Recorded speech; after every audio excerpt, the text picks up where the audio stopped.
Qualitative analysis,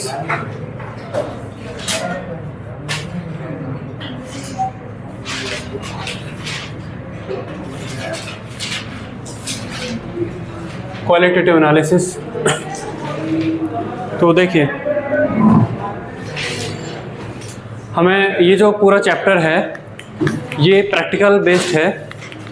इसमें हमें lab में एक छोटी पुड़िया दे दी जाती है ना, और उसमें से हमें पता करना होता है कि इसमें कौन कौन सा सोल्ट है। आप ये मान लीजिए कि अगर एक पुड़िया में नमक दे दिया जाए, सिंपल घर में जो नमक होता है, और बेसिकली आप चाट का तो देखेंगे नहीं सब साइड को, है ना। तो आप NaCl अगर उसमें है और आपको नहीं बताया गया तो आप कैसे पता करेंगे कि वाकई में NaCl है, ये मान लीजिए, है ना। NaCl पीस दिया गया है, वाइट कलर का है। मैग्नीशियम सल्फेट को पीस दिया है, वो भी वाइट कलर का है। कैल्शियम कार्बोनेट को पीस दिया, वो भी वाइट कलर का है। मोस्ट ऑफ द बहुत सारे सोल्ट तो वाइट कलर के दिखेंगे ना, सब एक जैसे दिखेंगे। तो आप कैसे पता करेंगे कि ये सोल्ट कौन सा है? ये सारी कहानी उसी की है, ठीक है। तो अप टू CBSE NCERT जो हमारे सिलेबस में, हम एग्जैक्ट वहीं तक रेस्ट्रिक्ट रहेंगे। एम क्या हमारा इसमें एम है? ये आता फिजिकल में, है ना। ये भी कोई पूछने वाली बात है, किस में आएगा? इनऑर्गेनिक में आएगा भाई ये। हाँ, एम हमारा उद्देश्य इसमें क्या रहेगा? हमें जो भी सोल्ट है, मान लो NaCl है, तो वो कुछ कैटायन से मिलकर बनता है, कुछ एनायन होता है उसमें, कोई कैटायन होता है कोई एनायन। तो हमें कैटायन पता करने हैं, एनायन पता करने हैं, ठीक है। To detect the following ions, aim हमारा क्या है? To detect the following ions. तो इसमें जो पहले जो डिटेक्शन है वो आपका बेसिकली यहाँ पर एनायन का है ना, एनायन, और फिर यहाँ पर है कैटायन का, ठीक है। तो यहाँ पे पहले लिखिए एनायन, एनायन के अंदर लिखेंगे एनायन,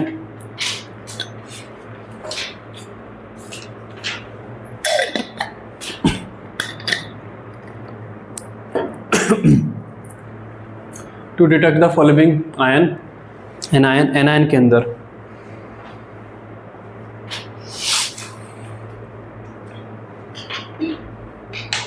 एनायन के अंदर लिखिए एनायन कौन कौन से हमें खोजने होंगे?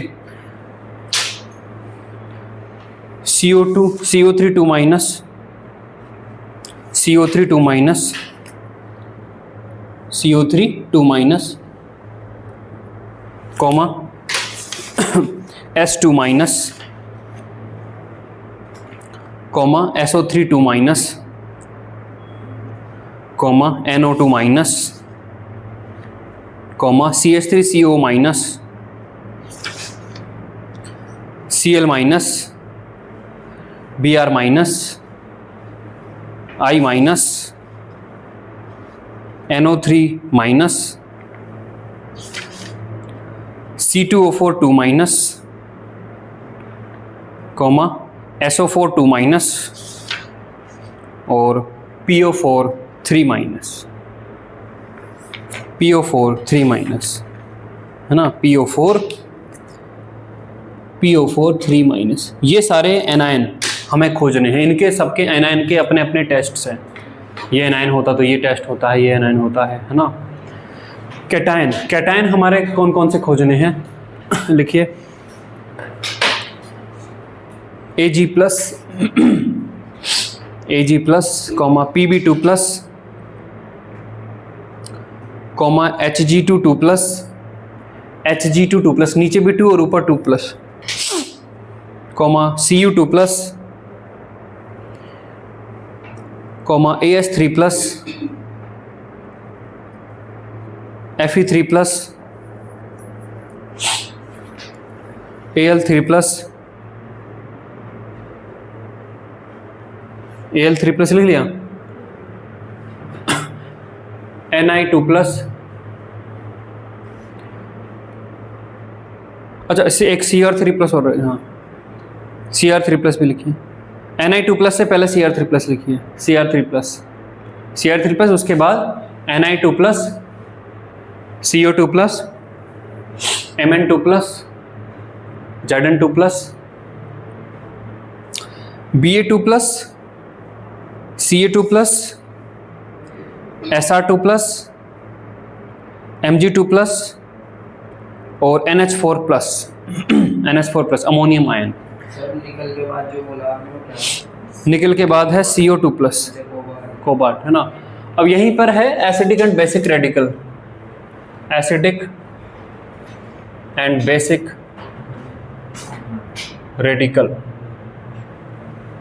यहाँ पे वो कहता है कि मान लीजिए आपने यहाँ पे लिया HCl प्लस NaOH। एक सोल्ट कैसे बनता है?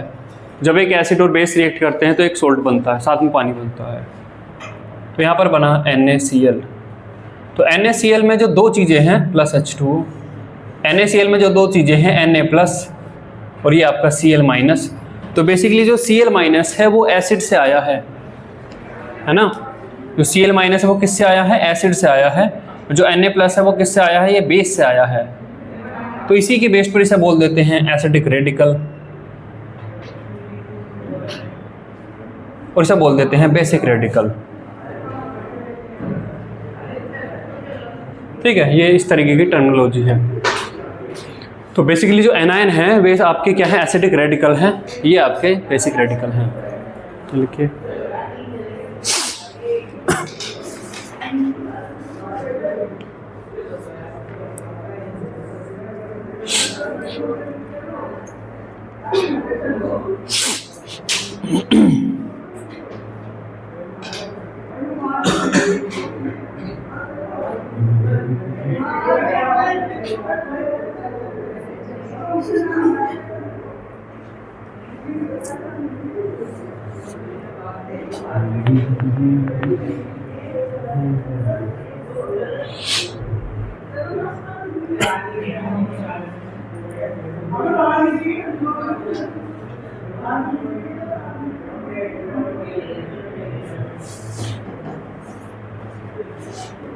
हो गया। पन्ना खाली छोड़ दीजिए, अब अगले पन्ने पे स्टार्ट करेंगे। ये पन्ने पे इतना ही है ना। तो अब हम स्टार्ट करेंगे। जो पहले 5 ये लिखे हुए हैं 1 2 3 4 5, पहले जो 5 हैं that means carbonate, sulphide, sulphide, nitrite और एसीटेट आयन। इनके लिए देखिए जो भी ये टेस्टिंग है ना, इतने सारे यहाँ पर एनायन है, कैटायन है। आप डायरेक्ट ऐसे नहीं कर सकते दबादब ऐसे कुछ ना कुछ यहाँ पर रीजेंट डालते चले जाओ और देखो क्या हो रहा है। एक थोड़ा सा एक सिस्टमेटिक प्रोसेस है इनका, है ना। तो पहले हम यहाँ पर क्या करते हैं, पहले हमने एक सोल्ट जो भी है, सोल्ट हमें दिया गया है, उसको एक टेस्ट ट्यूब में लेते हैं 1-2 ग्राम और उसमें पहले हम डालेंगे डाइल्यूट सल्फ्यूरिक एसिड। ठीक है, टेस्ट ट्यूब में हमने लिया, उसमें डाइल्यूट सल्फ्यूरिक एसिड डाला। तो डाइल्यूट सल्फ्यूरिक एसिड डालने से वहाँ पर कुछ अगर हो रहा है, जो कि अभी हम देखेंगे, अगर हमें कुछ भी होता हुआ मिला तो फिर उसके बाद हम फर्दर टेस्ट करेंगे। कुछ भी नहीं होता हुआ मिला तो फिर हम कंसंट्रेट डालेंगे और फिर हम फर्दर टेस्ट करेंगे। तो पहले जो 5 है वो डाइल्यूट सल्फ्यूरिक एसिड डालने पर ही तुरंत एक इनिशियल टेस्ट देते हैं, उसके बाद फिर हम अपना कंफर्मेशन टेस्ट कर लेंगे। समझे? तो लिखिए, अब हेडिंग ऊपर डालना है आपको। ये मेन हेडिंग है, टेस्ट फॉर कार्बोनेट। हिंदी में पूरा वो लेटर में लिखिएगा, carbonate, CRBONAT, test of Hindi नहीं मतलब इंग्लिश लेटर्स में, test of carbonate, CRBONAT, test of carbonate, comma sulphide, comma sulphide, comma sulphide, comma nitrite and acetate ion, and acetate ion, and acetate ion. ठीक है, इन सब का test अब यहाँ पर हम सीखेंगे। तो हम यहाँ पर सबसे पहली स्टार्टिंग है कि हमने सोल्ट टेस्ट ट्यूब में लिया और डाइल्यूट सल्फ्यूरिक एसिड डाला, उसके बाद हमें कुछ होता हुआ मिलेगा, उसके बाद फिर हम कंफर्मेशन टेस्ट सबके आयन के अपने अलग अलग। तो इसमें लिखिए, in this test the action of dilute sulphuric acid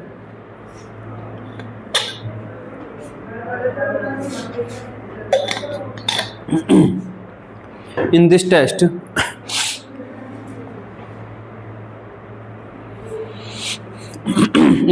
the action of dilute sulfuric acid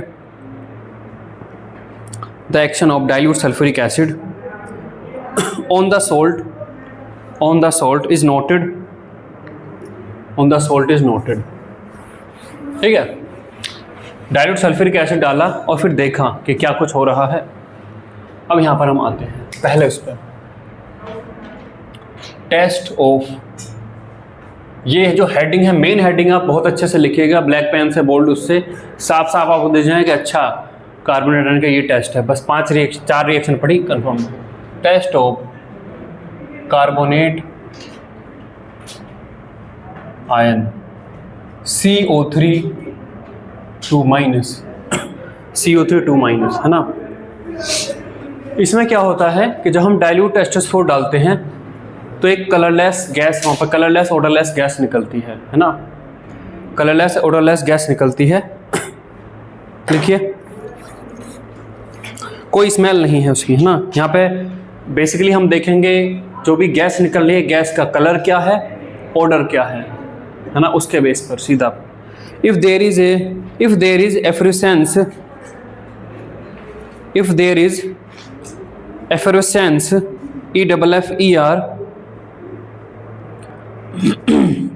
if there is effervescence with the evolution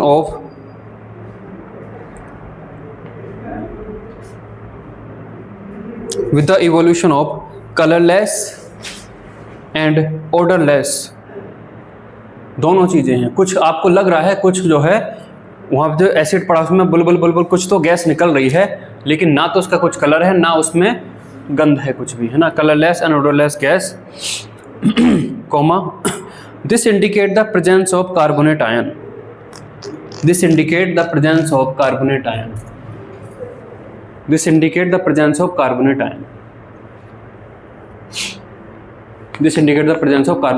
अब इस रिएक्शन को हमें अच्छे से समझने के लिए हमें एक रिएक्शन में समझना पड़ेगा। देखिए कार्बोनेट आयन है तो एनायन अकेला तो होगा नहीं, उसके साथ कुछ कैटायन तो मुझे लेना ही पड़ेगा, तभी तो कंप्लीट वो बनेगा। तो क्या कैटायन ले लूँ बताइए? कैल्शियम ले लो, है ना, कैल्शियम ले लो, सोडियम ले लो, कुछ भी कैटायन हमें लेना है ना। कैल्शियम ले लो, सोडियम ले लो, है ना। तो Na2CO3 मान लो ले लिया, या CaCO3 ले लो, उसके साथ H2SO4। तो यहाँ पर आपका क्या बन जाएगा?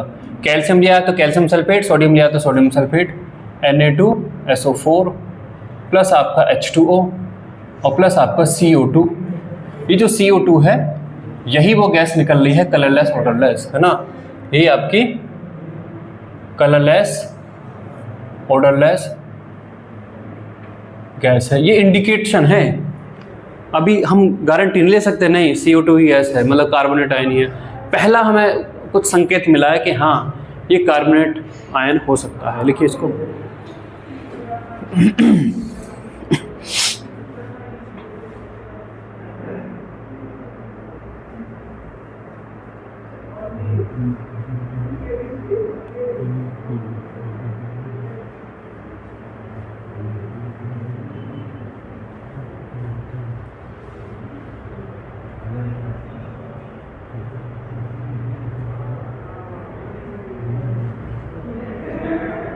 ठीक है।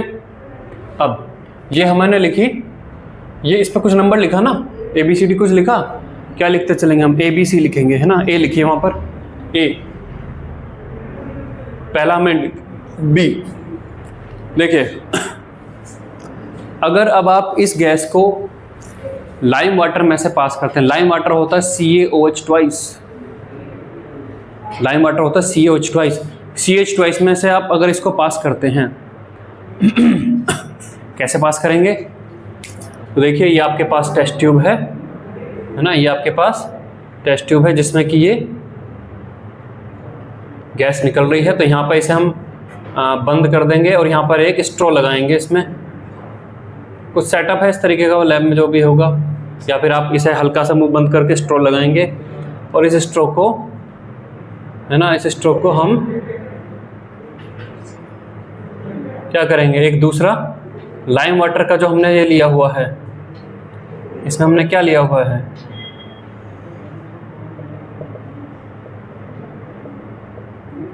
हमने यहाँ पे लिया हुआ है CaOH ट्वाइस, इसके अंदर हम इसे पास करेंगे, है ना। इसके अंदर हम इसको क्या करेंगे, पास करेंगे। तो होता क्या है कि CaOH ट्वाइस से रिएक्शन करने पर ये बनाती है CaCO3, और कैल्शियम कार्बोनेट की जो पानी में सोल्युबिलिटी है वो बहुत कम है, तो तुरंत पानी वाइट हो जाता है। आप जो सिंपल बोर्ड पे लिखने वाली जो चौक है उसको आप पीसिए अच्छे से, पानी लीजिए 1 गिलास और उसमें से डाल के घोलने की कोशिश करिए, वो घुलता नहीं है, हल्का फुल्का सा बस जो है वाइटिश सा हो जाएगा, बाकी वो नीचे ही पड़ा रहता है कैल्शियम कार्बोनेट, क्योंकि उसकी सोल्युबिलिटी कम है। तो यहाँ पे हमने कैल्शियम हाइड्रोक्साइड के सॉल्यूशन में इसको पास किया, तो ये इस सॉल्यूशन को मिल्की बना देगा, है ना, ठीक है। तो लिखिए बी में लिखिए, the gas turns lime water milky due to the formation of insoluble CaCO3 due to the formation of unsoluble CaCO3 due to the formation of unsoluble CaCO3। क्या रिएक्शन हम लिखेंगे इसके लिए, रिएक्शन क्या लिखोगे आप, CaOH ट्वाइस प्लस CO2, फिर लिखिए CaCO3 प्लस H2O, लिखिए CaOH twice plus CO2 arrow CaCO3 plus H2O, और CaCO3 के नीचे लिख लीजिए मिल्की वाटर, इस CaCO3 की वजह से बना है ये मिल्की वाटर, ठीक है।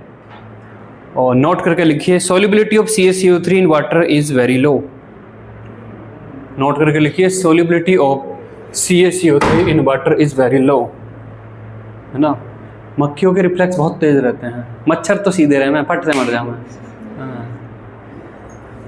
ये बना लीजिए रेफरेंस के लिए, छोटा सा डायग्राम।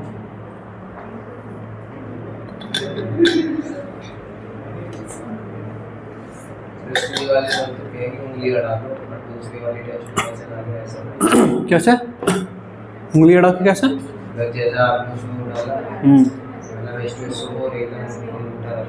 मतलब दूसरी वाली में लाइन बोतल लाओ, उसके करीब लाके मुंह से थोड़ी बहुत तो उसमें चली, पर ये तो उसके अंदर जाके बबल आउट होनी चाहिए, छू के थोड़ा ना भगना है कि दीवार छू के भग हैं। तो ऐसे वो जाने से वो इतना चला जाएगा कि लाइन वो आ जाए, ठीक है। जिसका जैसा वो किताबें लिखती हैं कि अच्छे से आप उसको बबल आउट कराइए। सर अब वो ये ना, हम ये ऐसे पाइप वगैरह लगाने लगे तो 2 घंटे मिलता है वहाँ पे, बात उसकी नहीं हो रही, बात देखो जो 2004 या 5 समथिंग का नोबेल प्राइज जो मिला था, मैं 2 मिनट लेना चाहूँगा, नहीं तुम्हारे 2004-5 या समथिंग, मुझे अभी याद नहीं, उसका जो नोबेल प्राइज़ मिला था वो मिला था ब्लू कलर की एलईडी को बनाने के लिए, एलईडी ब्लू कलर की एलईडी बनाने के लिए। सर तो कहते हैं बाबू भाई कुछ दिन हैं क्या, सर ये बता रहे थे कि अभी कुछ दिन नहीं कुछ दिन नहीं, मतलब वो तो उस टाइम तक बन गई हैं कुछ दिन नहीं, मतलब ठीक है टाइम रेमन में। तो उससे पहले रेड कलर की एलईडी बन गई थी और ग्रीन कलर की बन गई थी। अगर हमें वाइट कलर जनरेट करना है तो हमें ब्लू कलर की एलईडी चाहिए। फ़ोन की डिस्प्ले में जो पीछे से वाइट कलर की बैकलाइट, वाइट कलर की कोई लाइट है ही नहीं ना एक्चुअली में। वाइट कलर की लाइट जो बनाई जाती है वो RGB के कॉम्बिनेशन से बनाई जाती है ना, ठीक है। तो अगर रेड कलर की लाइट है, ग्रीन कलर की लाइट है, ब्लू कलर की लाइट नहीं है, तो आप वाइट कलर नहीं बना पा रहे। सोचिए कि ब्लू कलर की लाइट तुरंत गायब हो जाए तो आपके हाथ से फ़ोन गायब हो जाएगा, फ्लैट स्क्रीन के टीवी गायब हो जाएंगे, है ना। सड़कों पे जो LED लाइट जल रही है वो गायब हो जाएंगी, लैपटॉप गायब हो जाएंगे, है ना, और बहुत सारी चीज़ें गायब हो जाएंगी जो भी स्क्रीन बेस्ड चल रही हैं, जिनमें भी वाइट कलर की LED लग रही है। मोबाइल फ़ोन, लैपटॉप, कंप्यूटर और ये LED लाइट्स, बहुत सारी चीज़ें गायब हो जाएंगी, है ना।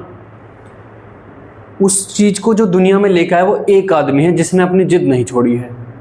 और ऐसी जिद, मतलब उसे देख के भी ऐसा लगता है कोई आदमी ऐसा कैसे कर सकता है। वो आदमी रोज़ अपने ऑफिस में उसमें जाता है कंपनी में, वहाँ पे उसने ब्लू कलर की LED बनाने के लिए एक तरीके से कंपनी से फंडिंग को जुगाड़ी हुई है, कंपनी उस पर पैसा लगा रही है इस रिसर्च पे, पर बहुत ज़्यादा आउटपुट ऐसा नहीं दिख रही है।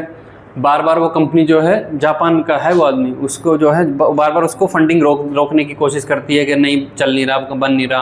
तो बार बार क्योंकि सफलता मिल नहीं रही, तो बार बार उसकी फंडिंग को कि नहीं ये तो काम कर नहीं रहा, मतलब बंद करो इस प्रोजेक्ट को। लेकिन वो बार बार उनको मना लेता है कि नहीं मैं कर रहा हूँ, है ना। ऐसा करते करते उसने लगभग 5, 6, 7 समथिंग साल लगाए हैं। सोचो एक आदमी रोज़ जाता है, कुछ प्रोजेक्ट मतलब कुछ एक्सपेरिमेंट करता है और एक्सपेरिमेंट फेल हो जाता है, घर आ जाता है। अगले दिन फिर जाता है, फिर एक्सपेरिमेंट करता है, एक्सपेरिमेंट फेल हो जाता है, फिर घर आ जाता है। ऐसा आदमी कितने दिन भर कर सकता है? और फिर बाकी लोग भी उसे डिमोटिवेट कर रहे हैं कि तू कुछ नहीं कर रहा, मतलब कि फालतू में पैसा बर्न कर रहा है कंपनी का, वो कुछ भी ऐसा हो नहीं रहा। लेकिन वो कम से कम 5-6 साल तक वो इसी में ही लगा रहा। उसने बिल्कुल जो भी एक तरीके से वो बनाई जाती है उसकी बेसिक लेवल तक वो चला गया कि मशीन ऐसे काम करती है, इस मशीन से ऐसा ये बनाया जाएगा, है ना। और तब जाकर उसने 5-6 साल समथिंग में वो जो बनाई वो LED, और जब LED बनी, हालांकि उसको फिर इतना वो भी नहीं दिया गया, मतलब क्रेडिट भी नहीं दिया गया, सारा क्रेडिट फिर कंपनी समथिंग नहीं ले लिया। तब उसने जाकर ब्लू कलर की LED बनाई। आज हमारे हाथ में मोबाइल, लैपटॉप ये सब दिख पाते हैं। उस अकेले आदमी, एक इस पूरी दुनिया का एक आदमी है जो कि डिमोटिवेट नहीं हो रहा 5 साल तक, उसकी वजह से आया है। तो सोचो उस आदमी को कैसा लगता होगा, भाई ये सब मैंने बनाया है, ये सब ठीक है। उसको पैसा नहीं दिया, लेकिन वो जब मान लो सड़कों पे घूम रहा है, भाई लाइट मैंने बनाई, तेरे हाथ में मोबाइल मैंने बनाया है, मैंने दिया तेरे हाथ में मोबाइल। अगर वाइट कलर की लाइट LED नहीं बनती तो उसका किसी के हाथ में मोबाइल आ पाता? नहीं आ पाता। मोनोक्रोम वाले जो नोकिया के पहले थे वही आ पाते, ये तो नहीं आ पाता। लैपटॉप नहीं आ पाता, है ना, डेस्कटॉप नहीं आ पाते। तो उसे कितना ऐसा लगता होगा कि मैंने उपकार किया ये दुनिया पर। अगर मैं वहाँ पर पेशेंस अपना लूज़ कर देता कि हट मुझ पर नहीं बन रहा, मैं भी नहीं कर रहा, तो आज हो सकता है नहीं। क्योंकि ब्लू कलर की LED बनाने की जो रिसर्च है वो पिछले 15-20 साल से चल रही थी, अलग अलग कंपनियां बना रही थी, सब फेल हो जा रही थी। वो कंपनी एक छोटी सी कंपनी थी, और उस छोटी सी कंपनी में वो एक अकेला आदमी, वो अपनी जिद नहीं छोड़ रहा था। तो ऐसा हो जाता कई बार। तो वो नहीं है कि हमें यहाँ पर लाना ले लाना, हमें सही से काम करना है। सही से काम यही है कि ट्यूब को ऐसे बैंड करके इसके अंदर बबल आउट कराना है। अब ऐसा अंगूठा देख के भाप दे दो और छू के भगाओ, वो सब मैं नहीं कह रहा है कि हमें अपना काम ठीक से करना है। हमें उस CO2 गैस को छू के भगाई बस हो गया सफ़ेद, ये नहीं करना। काम ठीक से, कई बार ऐसे इतने ठीक से किए जाते हैं कि 5-6 साल लग जाते तब ठीक से काम हुआ है। तो काम ठीक से का मतलब काम ठीक से है, ये है। हाँ, तो तुमने वेरिटेशन वाला एपिसोड देखा हो? वेरिटेशन वाला देखा तुमने? हाँ, उसने सारी वो कहानी बताई थी। हाँ, जब वो मिला था नोबेल प्राइज़ 2005 समथिंग है, उसमें मिला है। जो नोबेल प्राइज़ होते हैं वो मान लो आपने कोई काम किया है तो उसके कई साल बाद भी शायद साल बाद मिलते हैं कि इस जो चीज़ जो बनाई गई है उसका ह्यूमन लाइफ पे क्या इम्पैक्ट पड़ा है। तो जब वो 2005 समथिंग में ही कुछ मिला था, वो एग्जैक्ट याद नहीं, तब मैं कह रहा था मगर ब्लू कलर की लाइट तो कई साल से आ रही है, इसको कहीं का नोबेल प्राइज़ मिला है, मगर ये LED तो मैं तो कई साल से देख रहा हूँ। तो वो कई साल पहले उसने बनाई थी, फिर वे प्रोडक्शन में आ गई थी, फिर उसका फाइनली इम्पैक्ट देखा कि ह्यूमन लाइफ पे कितना बड़ा इम्पैक्ट इसका पड़ा, है ना। ये बनाइए ये डायग्राम। बहुत काम है भाई इसमें, अभी तो पहले ही आयन पैरामीटर के पड़े हैं। लिखो 20 मिनट हो गए।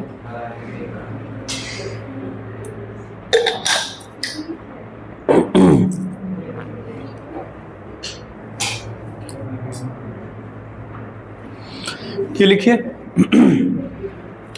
अब देखिए यहाँ पर क्या है, अगर इस CO2 गैस को बहुत ज़्यादा देर तक बबल आउट किया जाए तो ये मिल्की जो कलर आया ये वापस गायब हो जाता है। क्योंकि क्या होता है यहाँ पर देखिए, ये आपका जो CO3 जो यहाँ पर बना है, CO3 जो यहाँ पर बना है, ठीक है, इसकी वजह से मिल्की बना,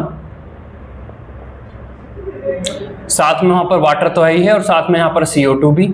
तो यहाँ से क्या हो जाता है, यहाँ से ये बन जाता है CaHCO3 ट्वाइस, और ये अगेन सोल्यूबल है, ये पानी में सोल्यूबल है। तो पहले हमने लिया वो कलर क्लियर था, हमने ये पास करी, मिल्की हो गया, ज़्यादा देर तक लगाए रखी तो वापस फिर क्लियर हो गया। तो क्लियर इसलिए हो गया क्योंकि पहले वो CH ट्वाइस था, क्लियर था, पास किया CaCO3, ये सोल्यूबल नहीं था तो मिल्की हो गया। इसमें ज़्यादा देर तक CO2 पास करी तो CHCO3, क्योंकि ये सोल्यूबल है तो वापस से फिर क्लियर हो गया, है ना। तो लिखिए If CO2 gas is passed in excess through lime water, if CO2 gas is passed through lime water,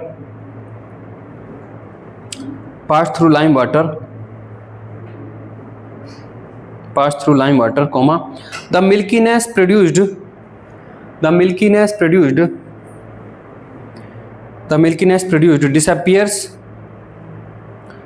disappears due to the formation of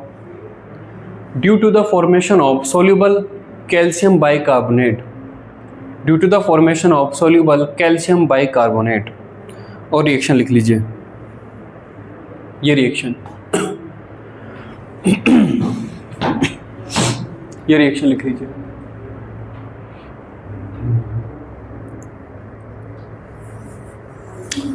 ठीक है,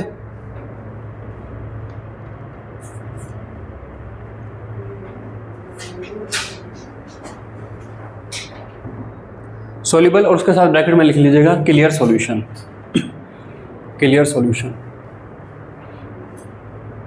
ठीक है, अब नोट करके लिख लीजिए, solubility of CaHCO3 twice in water is high.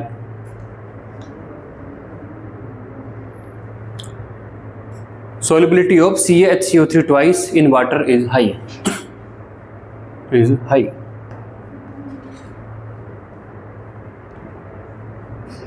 ठीक है, अब वहीं पर जो SO2 गैस होती है, SO2 अभी जो हमने 2 टेस्ट देखे, B और C लिखा ना, वहाँ पे C लिखा, अगला C लिखा इसमें, तो जो अभी जो B और C देखें, SO2 गैस भी एग्जैक्ट सेम टेस्ट दे जाएगी। अगर सेम SO2 पास हो रही होती तो कैल्शियम सल्फेट CaSO2 बन जाता और फिर यहाँ पे CaHSO3 ट्वाइस ये बन जाता है ना। SO2 गैस भी सेम दोनों टेस्ट दे जाती है, तो लिखिए यहाँ पर नोट करके लिखिए, SO2 gas also gives the above two test. SO2 gas also gives the above two test. SO2 gas also gives the above two test. ठीक है, यहाँ पर टेस्ट ऑफ कार्बोनेट है, यहाँ पर क्लोज होता है, पहला खत्म। ठीक है, यही है कार्बोनेट आयन के टेस्ट। जो भी पूछेगा घुमा फिरा के सब इसी में घूमता रहेगा। नेक्स्ट है test of sulphide ion, SULPHID sulphide ion, मतलब S2 minus sulphide ion.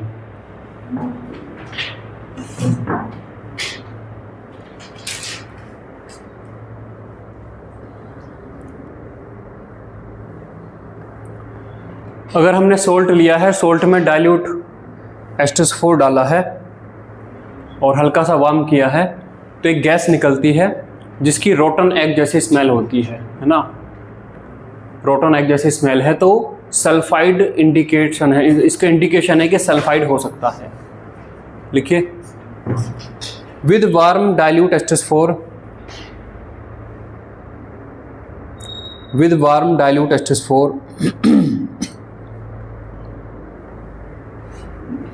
dilute H2SO4, a sulfide gives H2S gas.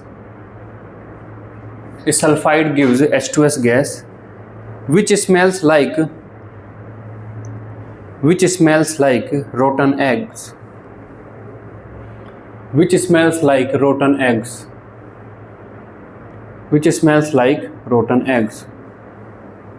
ठीक है, रिएक्शन लिखेंगे। Na2S, एक सल्फाइड हमने ले लिया, Na2S plus H2SO4 gives Na2SO4 plus H2S, और ये H2S ही है जिसकी वजह से वो रोटन एग स्मेल है। तो इसके नीचे लिखिए smell of rotten egg.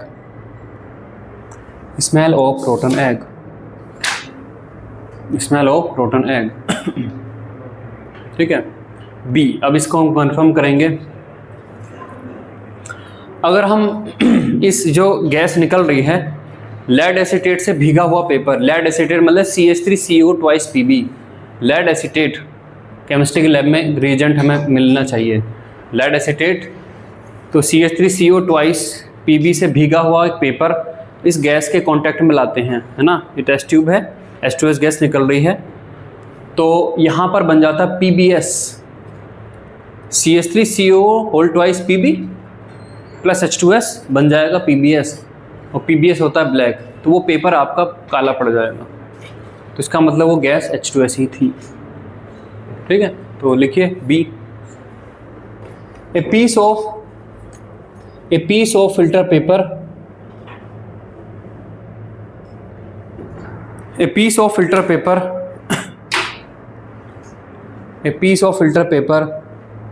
dipped in lead acetate solution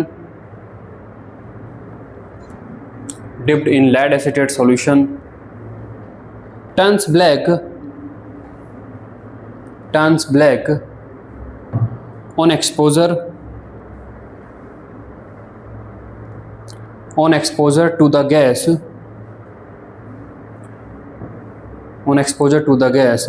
due to formation of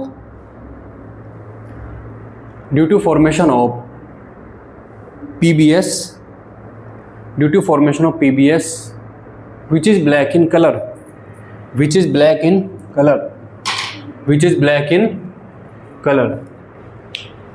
तो क्या रिएक्शन हम लिख लेंगे, CH3COO whole twice Pb plus H2S gives PbS के नीचे लिखिए ब्लैक और प्लस 2 टाइम्स ऑफ CH3COH। ठीक है, ये तो फिर आसान थे। अगले जो रिएक्शन है वो एग्जैक्ट थोड़ी सी टफ है, लिखिए टू द सोल्ट सॉल्यूशन मतलब यहाँ पे कह रहा है कि उस सोल्ट का पानी में एक सॉल्यूशन बनाइए, है ना। पहली गैस मिल गई रोटन एग वाली, दूसरा हमें ये मिल गया, और कंफर्म करना है कि हाँ भैया यही है, तो अब उस सोल्ट का पानी में सॉल्यूशन बनाइए, और उस सॉल्यूशन में कह रहा है कि ये डालोगे तो ऐसा अगर मिलता है तो लिखिए to the salt solution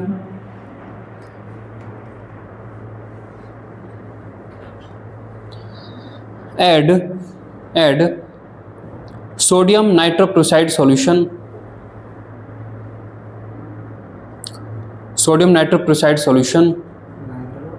prusside NITROPRUSSIDE nitroprusside solution, full stop. Purple और वॉयलेट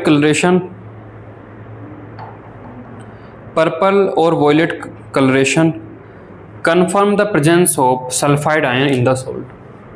तो ये Na2S प्लस आपका ये Na2FeCN5NO, और इससे आपका ये बनता है।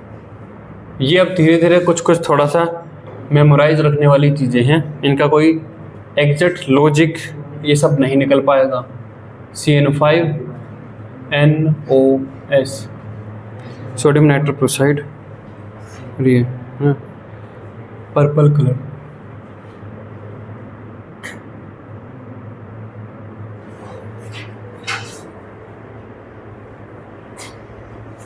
पर्पल कलर का ही कंपाउंड होता है, ये आपका बनता है। ठीक है, फाइनली हमें कंफर्म हो जाएगा ये यही था।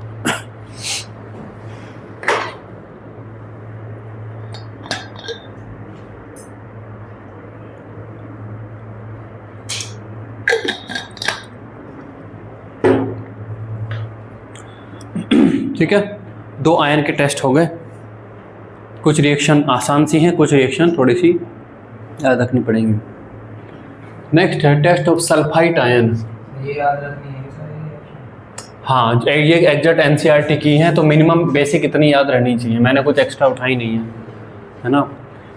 NCERT की एक तीसरी बुक भी है, लेबोरेटरी मैनुअल है, नहीं है, तो वहीं से मैंने सब ये ली हैं, और उन्होंने थोड़ा सा प्रिसाइज किया है जो थोड़ी सी सही से और रहे, है ना। Test of sulphide ion SO3 2-, test of sulphide ion. ठीक है, तो सल्फाइट आयन, तो अगेन आपने सोल्ट लिया है, उसमें डाइल्यूट H2SO4 डाला है, ये गैस निकलती है जिसकी सफोकेटिंग स्मेल है और बर्निंग सल्फर। अब सल्फर तो कोई जाके वहाँ पर सूंघ नहीं रहा, मतलब बर्निंग सल्फर लिखते हैं, लेकिन बस बर्निंग सल्फर की स्मेल के लिए बर्निंग सल्फर सूंघा हुआ तो होना चाहिए ना, हम कहाँ जाके बर्निंग सल्फर सूंघ रहे हैं। सूंघा हुआ तो रोटन एग भी नहीं है।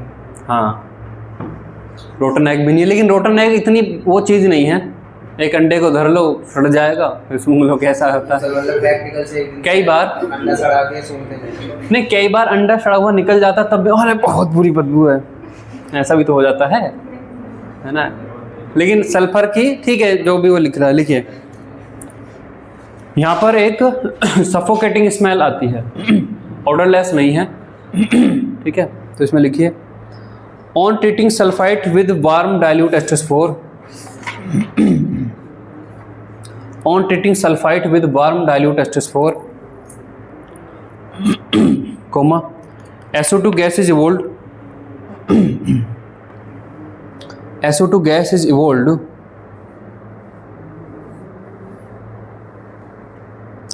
SO2 gas is evolved which is suffocating with the smell of burning sulfur.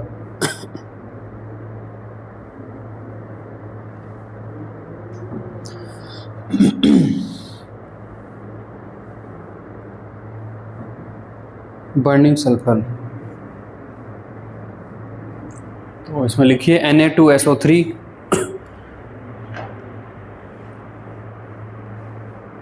Na2SO3 plus H2SO4 gives Na2SO4 plus H2O plus SO2,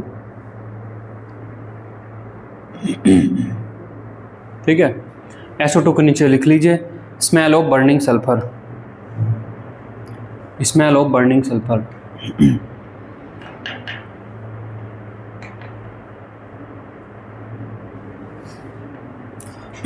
अब देखिए जो SO3 है वो एक रिड्यूसिंग गैस है। रिड्यूसिंग गैस मतलब जो किसी ऑक्सीडाइजिंग एजेंट को रिड्यूस कर देती हो। ऑक्सीडाइजिंग एजेंट इनको ऑक्सीडाइज करते हैं तो ये इनको रिड्यूस कर देती हैं, है ना। तो जैसे देखिए पोटेशियम डाइक्रोमेट, जो पोटेशियम डाइक्रोमेट होता है, पोटेशियम डाइक्रोमेट K2Cr2O7, K2Cr2O7 का ये ऑरेंज कलर का सॉल्यूशन है। तो पोटेशियम डाइक्रोमेट एक थोड़ी सी इसमें बीकर में पोटेशियम डाइक्रोमेट, उसमें थोड़ा सा एसिड डाला हुआ, उसको मिक्स करिए, उसमें पेपर भिगोइए और उसको इस गैस के कांटेक्ट में लाइए। तो जो SO2 गैस है वो K2Cr2O7 को रिड्यूस करके Cr3+ बना देती है, Cr3+ बना देती है और उसका कलर है ग्रीन। तो अगर आपने potassium dichromate, acidic potassium dichromate का भीगा हुआ पेपर इस गैस के कांटेक्ट में लाए तो पेपर ग्रीन हो जाएगा, समझे। K2Cr2O7 ऑरेंज कलर का है, उसमें आपने पेपर भिगोया। K2Cr2O7 में जो Cr है वो +6 में है, उसको ये बदल देती है Cr3+ में और वो उसका कलर होता है ग्रीन। तो अगर आपका ऑरेंज से ग्रीन अगर हो गया तो ये SO2 गैस थी। बी लिखिए the gas turns potassium dichromate paper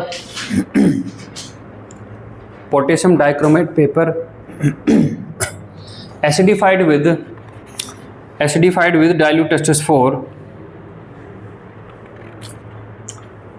green। तो K2Cr2O7 plus H2SO4 plus 3 times of SO2, तो यहाँ पर आपका K2SO4 प्लस आपका Cr2SO4 थ्राइस और प्लस आपका H2O। ये जो आपका है क्रोमियम सल्फेट ग्रीन है, ये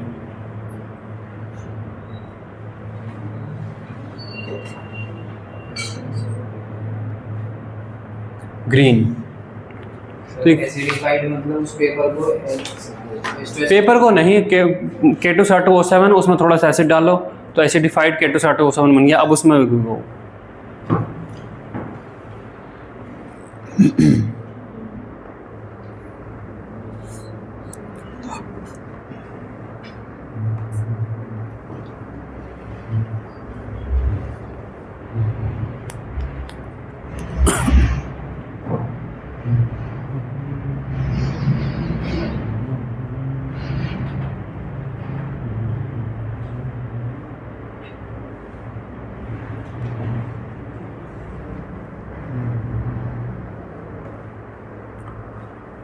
ओरिजिनल क्या कलर होता है उसका? ऑरेंज, ये ऑरेंज कलर का है ये।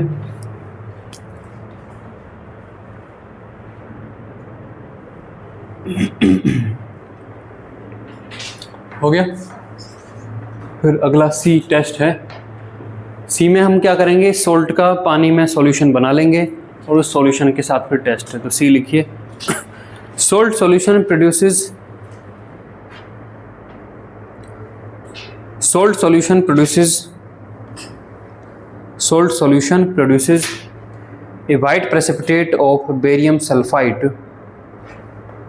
Salt solution produces a white precipitate of barium sulfide on addition of barium chloride solution. On addition of barium chloride solution.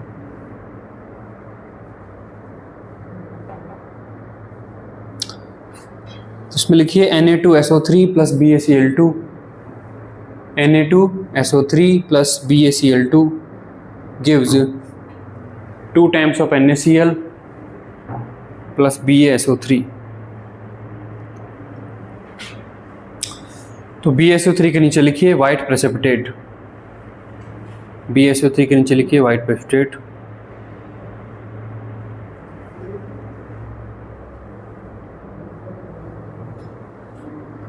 ठीक है। अब ये जो प्रेसिपिटेट है इसके भी फिर टेस्ट हैं। इस प्रेसिपिटेट को हम अलग निकाल लेंगे और इस प्रेसिपिटेट के 2 टेस्ट उसने लिए हुए हैं। तो इसमें ये 1-2 करके लिखेंगे। अब सी के अंदर 1-2 लिखिए। This precipitate gives following test. पहला आपने लिखवाया दूसरा है, ABC लिखा है मैंने, अभी सी लिखाया है। सी के अंदर 1 और 2 हैं। This precipitate gives following test लिखिए। On addition with dilute HCl, on addition with dilute HCl,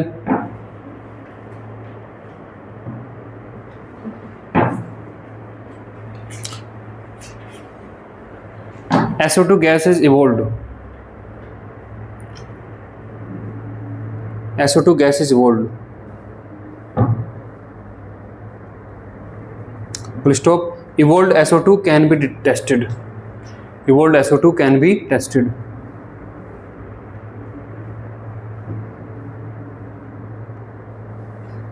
Evolved SO2 can be tested. Next यहाँ पे लिखिए, इसमें रिएक्शन लिखिए। BaSO3 plus 2 times of HCl.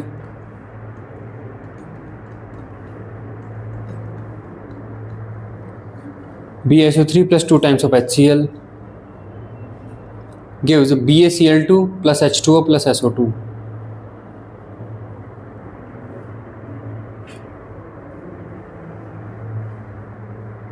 Next लिखिए, this precipitate decolourise acidified KMnO4 solution. Acidified KMnO4 solution decolourise acidified KMnO4 solution. तो देखिए अब यहाँ पर क्या होता है, हमने जो ये लिया हुआ है BaSO3, इसको हमने डाला है एसिडिफाइड KMnO4 सॉल्यूशन में, है ना। तो एसिड भी है तो वहाँ पर H2SO4 है। तो H2SO4 के साथ रिएक्शन करने पर ये बनाती है BaSO4 plus H2O plus SO2। अब ये जो SO2 है ये रिड्यूसिंग गैस है, तो KMnO4 के साथ जब आप इसकी रिएक्शन कराओगे KMnO4 जो कि आपका पर्पल कलर का है, पिंक पर्पल, प्लस आपका ये SO2 गैस जो यहाँ से प्रोड्यूस हुई है, ये उसी दौरान ही प्रोड्यूस हुई है ना। साथ में आपका ये H2SO4 और यहाँ पर आपका बन जाता है K2SO4 प्लस आपका MnSO4 और प्लस आपका ये H2O। तो ये जो भी है आपके ये बनता है, मेनली ये बनता है, ये आपका कलरलेस है। ठीक है। तो ये इसका कंफर्मेशन फाइनली एक और टेस्ट है, ये ऐसा हुआ है। लिखिए ये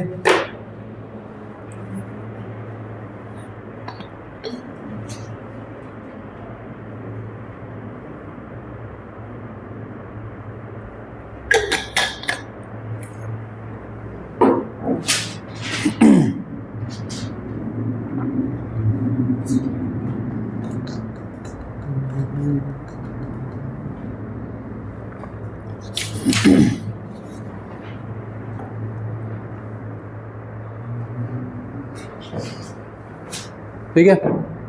test of nitrite ion, fourth है टेस्ट ऑफ नाइट्राइट आयन।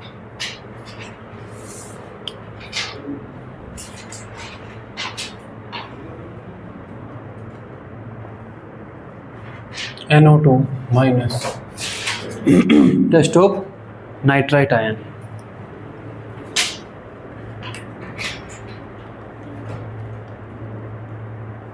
हो गए। तो अब देखिए, आपने सॉल्ट लिया टेस्ट ट्यूब में, उसमें आपने डाइल्यूट H2SO4 डाला और गर्म किया। कई बार वो डाइल्यूट H2SO4 डालने से भी हो जाता है, कई बार हल्का सा गर्म करने का, है ना।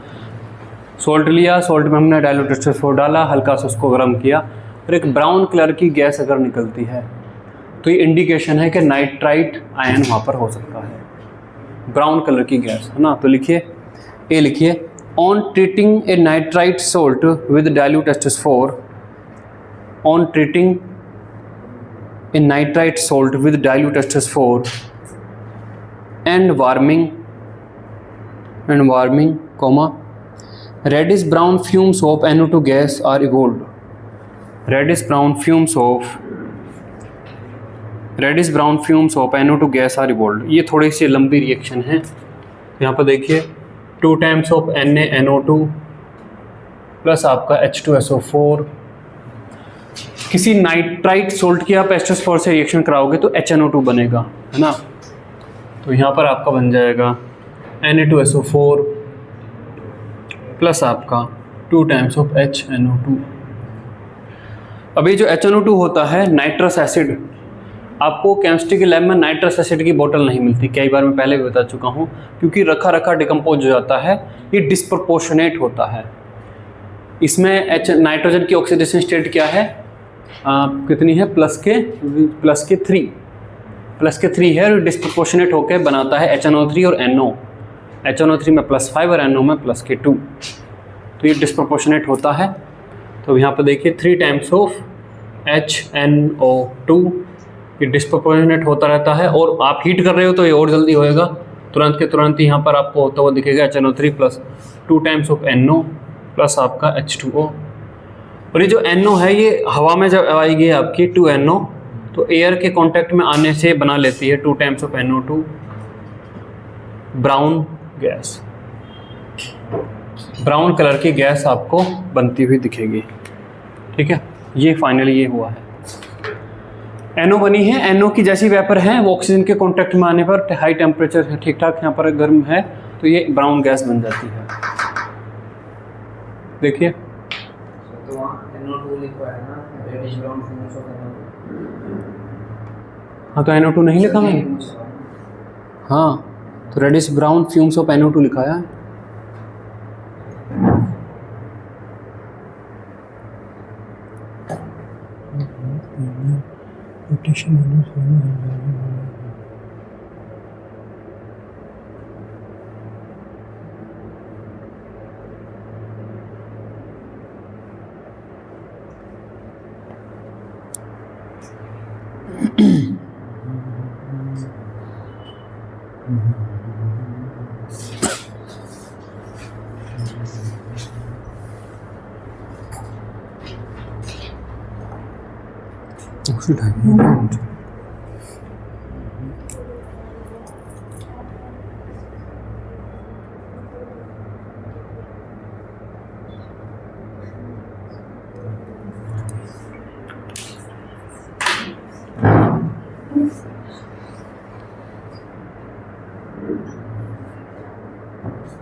अब यहाँ पे देखिए, अगला इसका टेस्ट है, बी है।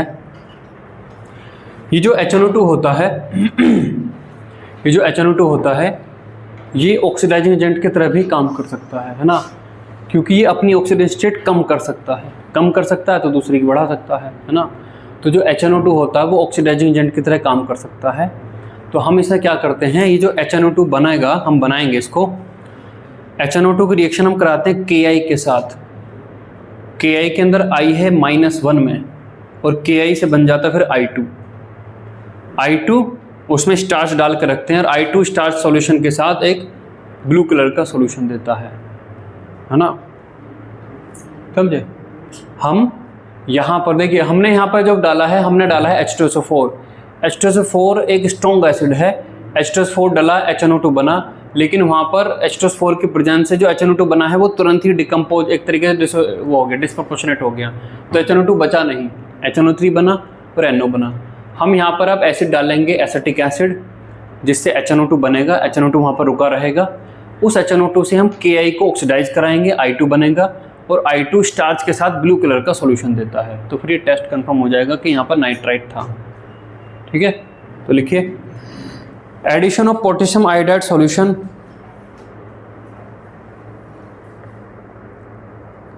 Addition of potassium iodide solution, addition of potassium iodide solution to the salt solution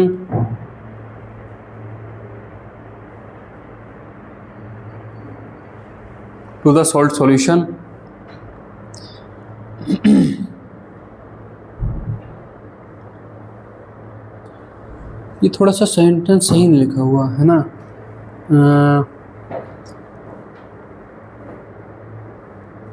ऐसा लिखिए इसको, addition of acetic acid, addition of acetic acid, addition of acetic acid and potassium iodide and potassium iodide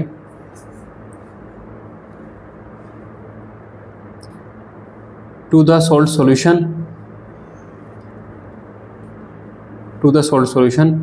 followed by freshly prepared starch solution,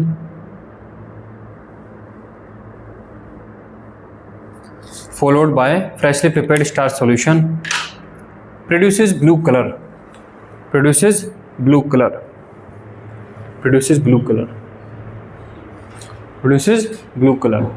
ठीक है, तो लिखिए यहाँ पर reaction लिखेंगे,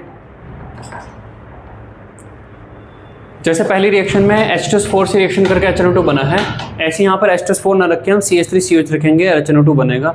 वो HNO2 रुका रहेगा, वो टूटेगा, NO नहीं बनाएगा तुरंत, है ना। इसका CH3COH लेने का यही पर्पज है। लिखिए NaNO2 plus CH3COH, NaNO2 plus CH3COH gives HNO2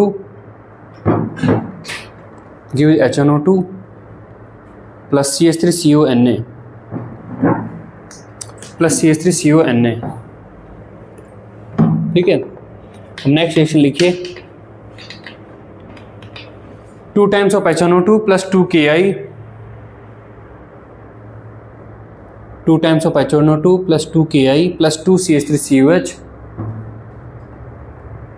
gives 2 times of CH3COK, 2 times of CH3COK plus 2 times of H2O,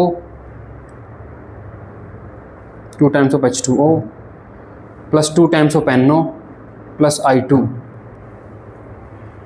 HNO2 के नीचे लिख लीजिए माइल्ड ऑक्सीडाइजिंग एजेंट, HNO2 के नीचे लिखिए माइल्ड ऑक्सीडाइजिंग एजेंट। अब नेक्स्ट टाइम लिखिए I2 plus starch solution, I2 plus starch solution, arrow blue complex.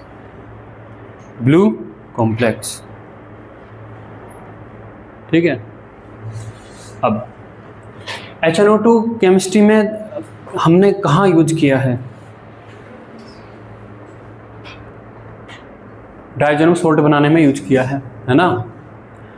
तो इस HNO2 से हम डाइजेनम सोल्ट वाला काम भी कर ही लेते हैं। हम यहाँ पे क्या करेंगे, HNO2 बनता है इसमें, इस HNO2 से हम डाइजेनम सोल्ट बनाएंगे, डाइजेनम सोल्ट बन जाएगा, एनिलीन बेंजीन पे NH2 लगा है, डाइजेनम सोल्ट बन जाता है। और उस डाइजेनम सोल्ट की रिएक्शन हम करा देंगे इसके साथ, ये क्या नाम है इसका नाम कुछ अलग है, 1-नेप्थाइल एमीन के साथ, है ना। डाई जो बनती है, डाई वाली रिएक्शन हम करा देंगे, तो फिर हमें रेड डाई मिलती है ना। HNO2 बन रहा है ना, HNO2 से हम डाइजेनम सोल्ट बना सकते हैं और उसकी फिर बीटा नेप्थोल, अल्फा नेप्थोल या इसके साथ रिएक्शन करके रेड डाई बन जाएगी, तो कंफर्म है। तो लिखिए on adding acetic acid followed bye on adding acetic acid followed by sulfonilic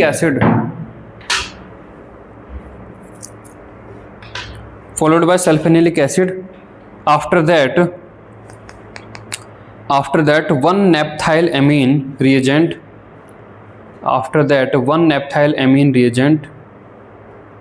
it form a red azo dye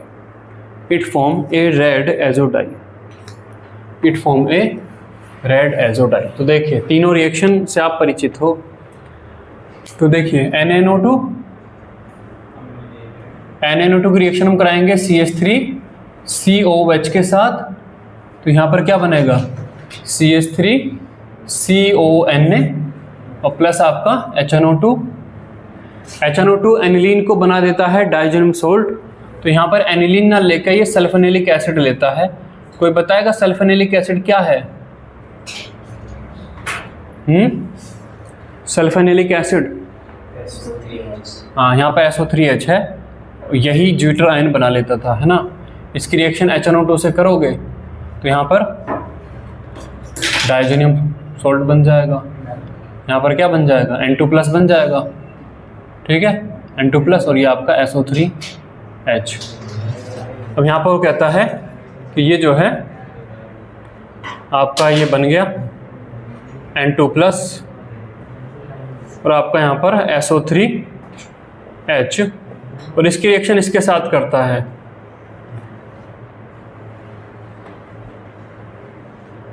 जैसे यहाँ पर OH लगा होता था तो ये 1 नेप्थोल हो जाता था, ऐसे ही यहाँ पर ये इसने NH2 लगाया हुआ है।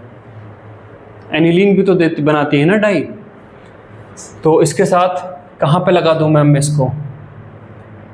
इस जो डाइजोनियम वाला जो सॉल्ट है आप इसको कहाँ लगा दो इसमें? तो इसकी पैरा पोजीशन खाली है तो खाली पे लगा दीजिए N डबल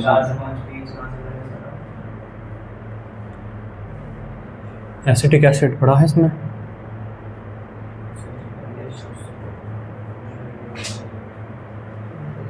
ये पड़ा है यहाँ पर, इसी से हो रही होगी। रेड डाई है ये आपकी रेड डाई। एक बार वो स्टेटमेंट बता दो। On adding acetic acid followed by sulphanilic acid after that 1 naphthylamine reagent comma it form red azo dye।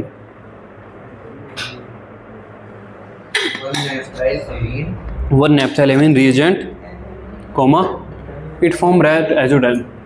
देखिए इस कंपाउंड से आप परिचित हो, एनिलीन से तो परिचित हो ना, बस इसमें SO3H लगा है। इस कंपाउंड का नाम सल्फोनिलिक एसिड है, ये बना था उसमें HNO2 के साथ रिएक्शन करके ये बन जाएगी। इस रिएक्शन से कई बार परिचित हो। इसके साथ ये डाई फॉर्मेशन होता है, ये भी परिचित हो, तो ये बन जाती है।